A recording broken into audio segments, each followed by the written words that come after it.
Adi Sharma, and today we are here to present our ECE 664 final presentation. And the topic is real-time control of monolithic piezoelectric nano-positioning system. Today with me we have Daniel Fowler and Yehoshua Kleiman. During the course of this presentation, we are going to go through introduction, then we are going to talk about some system requirements, and we'll discuss different controller designs and the controller design that we selected. Then we'll talk about how we evaluated the performance of those controllers, and then hence we'll conclude the presentation. Okay, let's talk about the piezoelectric nano-positioning systems. So this particular nano-positioning system has some advantages such as high resolution, wide bandwidth, fast transient response, and low cost. In this picture over here, you can see on the left, this is a part of 6-axis nano actuator, and on the right side, you can see that we are focusing on the picture on the right is a zoomed in part from picture on the left, and we can see that we are using 2 axes of the 6-axis nano positioning system. Here is the system model of the overall system, and here we can see the position of controller and nano positioner in response to the command signal and the scope. We have some, let's get some of the equations straight for calculation purposes. We have delta x, that is the displacement along x direction. And in this equation, L stands for the length and H stands for the width. Second, we have P of x, and that's pressure produced by deformation in x direction, and we can find the similar in y direction. The third set of equation is the system model of a second order undamped system with hysteresis. So the system requirements for this project was high resolution, fast transient response, potential low cost, wide bandwidth. Those are the advantages of the piezo nanoelectric system. We definitely want to meet them. And one of the important things is meet the overall system model, including this controller system design. So we have various options for going forward, and the requirement was to have 2 different options out of all of these controller. We have a parameter optimized controller. There's digital PID controllers. We have input shaping or ZVD shaping. There's discrete time LQR controllers, feed forward controllers, deadbeat controller, and industrial regulator. So out of this collection, we selected the input shaping or ZVD shaping and industrial regulator as 2 of our main controllers in this design.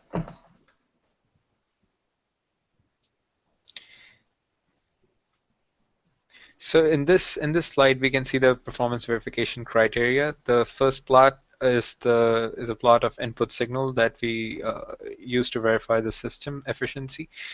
There are 3 different parameters that we calculate. The first one, as you can see in the first expression below, is the steady state error. And the second one is the root mean square error denoted by ERMS. And the third one gives the overshoot percentage.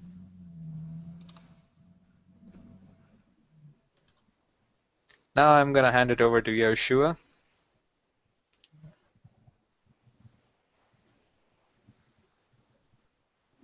Thank you, Adi. When we are going to create a control system for our nano positioner, the first step that we need to do is look at our open loop response of our nano positioner. This can be done really easy using Simulink and modeling the nano positioner as on its own, whereas there's an input to the nano positioning system and an output to a scope, which views the output. And what we're going to use this for is to reconstruct our transfer function for the nano positioner by looking at the input U and the output Y. You can determine the characteristics of the system. So the CT transfer function, the continuous time transfer function, is the first step that we want to take in order to understand what this system is doing, how it's performing, how will it respond to various inputs. The first items to determine are the alpha, which is the steady state response, omega sub n, which is the natural frequency, and zeta, which is the damping ratio. These three variables will describe the transfer function in its entirety and be able to let us understand what's happening with the system. We came to numerical responses to these variables. We plug them into our transfer function equation, which you can see on this slide, and can reach a numerical response for this system. Once we have the transfer function, we can convert it to a state space representation. And in the state space representation, we can manipulate these parameters to come to a full realization of our system. This full realization allows us to convert to DT time, or discrete time, and be able to remodel our system to a state space, or a space that we can control it. Discrete time is the time of microcontrollers in the sense that everything's done in sampling time t sub s. And using this sampling time, we can convert the continuous time representations A bar, B bar, C bar to the discrete time representations A, B, and C. And from there, after doing the calculations, you will come to a numerical response as displayed in this slide. Once we have this numerical response, we will want to pause to really get an understanding of our system. And the way to get a proper understanding of the system is to look at the Bode plot of the system, which will give us the magnitude and phase plotted against the frequency of the system. Now, sorry, I apologize. I think, yes, I'm still screen sharing. Hold on one second. There we go. Now, the Nichols plot will provide us with an open loop gain versus open loop phase representation. This will give us an understanding of, as this gain continues, what is happening to the phase and vice versa, which allows us to truly understand the stability of the system. The next plot that we are going to look at is the impulse response plot, which maps an amplitude versus time to a step impulse into the system. This, as you can see from this plot, gives a certain oscillation about that steady state, that stable approximation, and over time comes to a stable state, which is what we're looking to achieve out of the system. The next plot to look at is the Nyquist diagram. What the Nyquist diagram provides us is a plot of the imaginary axis versus the real axis, which gives us an understanding of the stability of the system. As we stay within the bounds of the Nyquist diagram, we maintain stability within our system, and as we leave these sections, we are no longer stable and need to come to an understanding of what to do and what happened. The final plot that we are going to present is the pole zero plot. This displays to you the poles and zeros of the transfer function. What this will be useful for is we want to understand where we should move the poles and zeros in order to be able to get a stable response. And having this graphically in front of us allows us to put a real feel to where we want to move it. Once we have an appropriate understanding of the transfer function of our nanopositioning system, we want to now confirm that the transfer function that we achieved from our initial open loop response is accurate.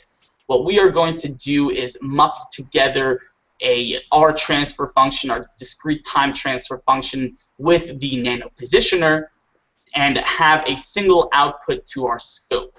As you can see within this Simulink model, we put an initial input into our system, and if the scope displays to us a good response from both the nanopositioner and the transfer function, in the sense that they are on top of each other and respond in a similar fashion, that will validate that the transfer function that we have is appropriately mapping this nanopositioner system.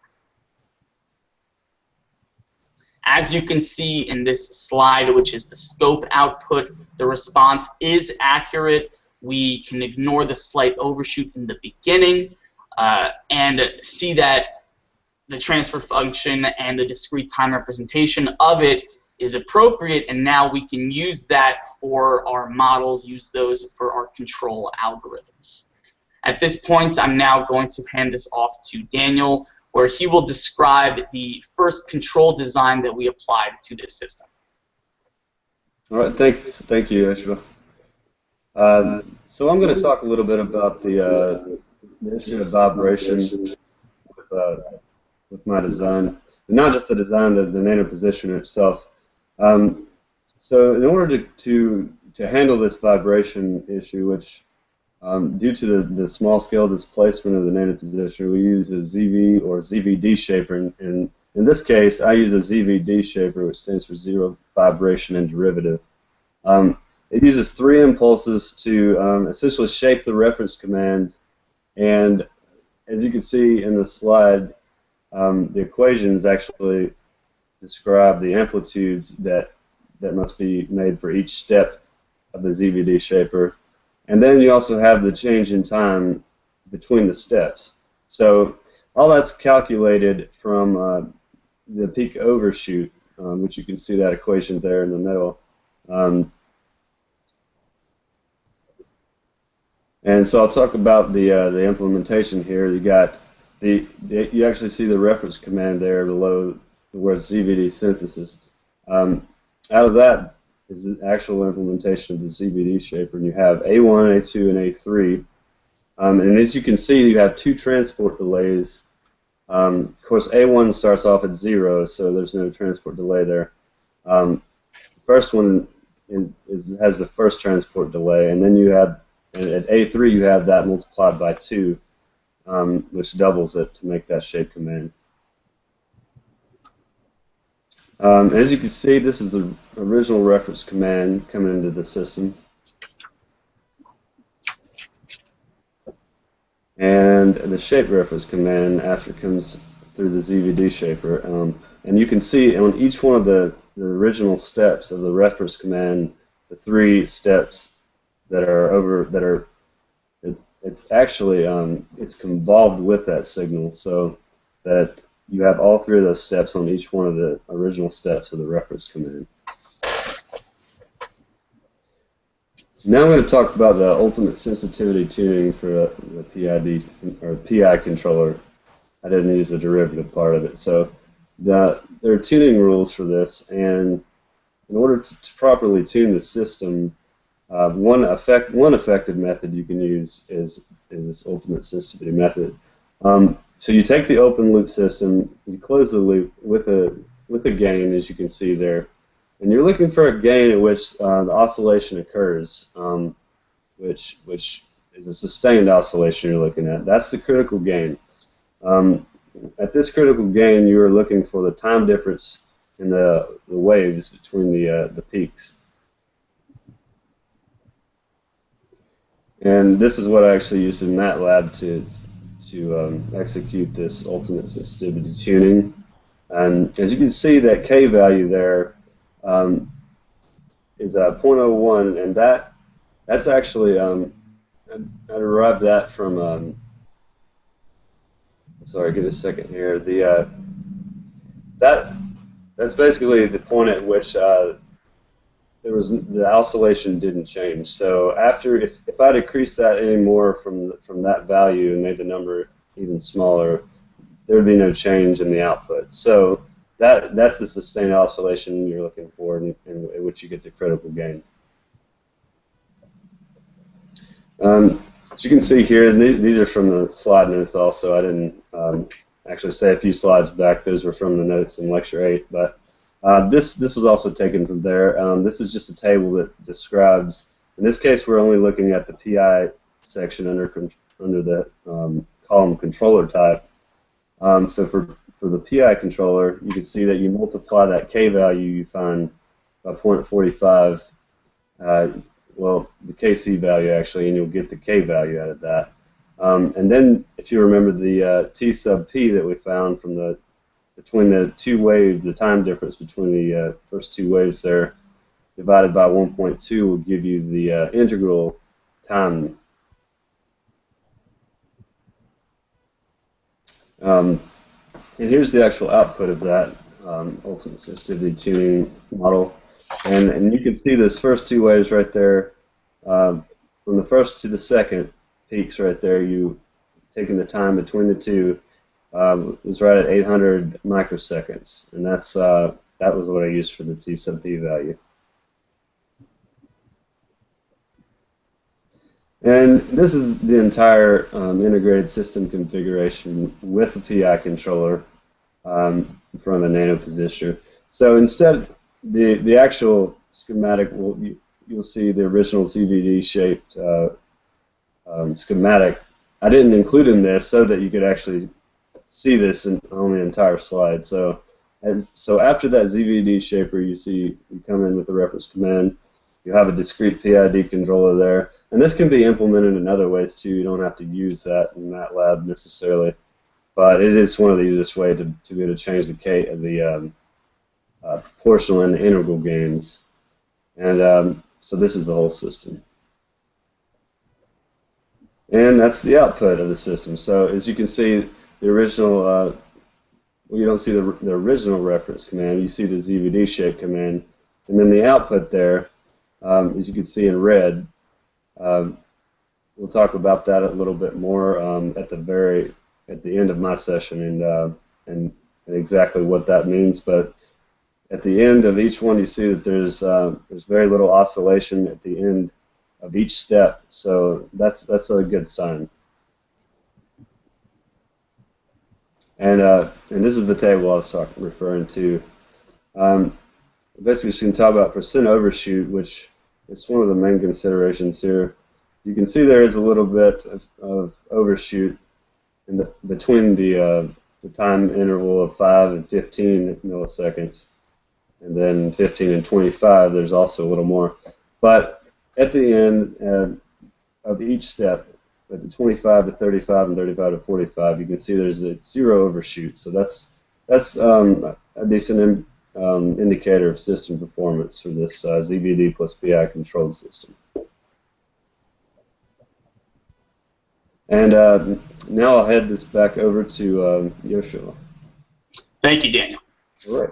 I will now discuss the second control algorithm that we implemented in order to be able to get a good response out of this nano positioner.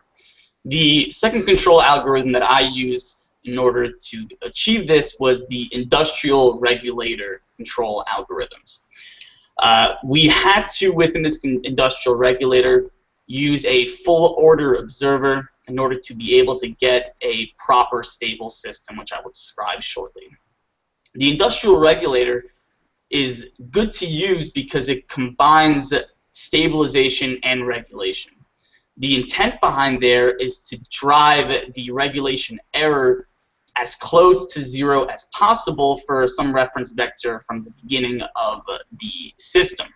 In order to do this, we're going to need either summers or integrators to act on this error, which is where we are going to implement the full order observer.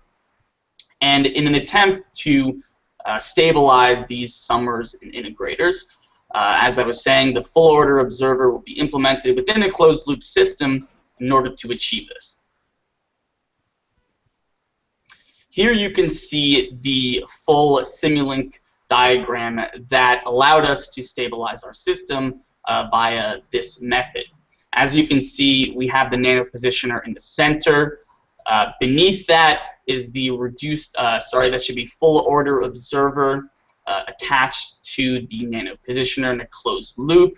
On the outside closed loop, we have the integrator, which is the gain block associated to the industrial regulator. And you'll see on the output of the full order observer an additional gain block, which is associated to the regulator as well, which allows for stabilization on that end.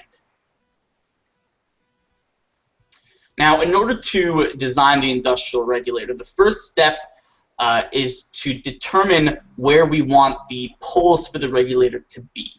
Understanding the system, we chose the poles to be at 0.5, 0.5, 0.5.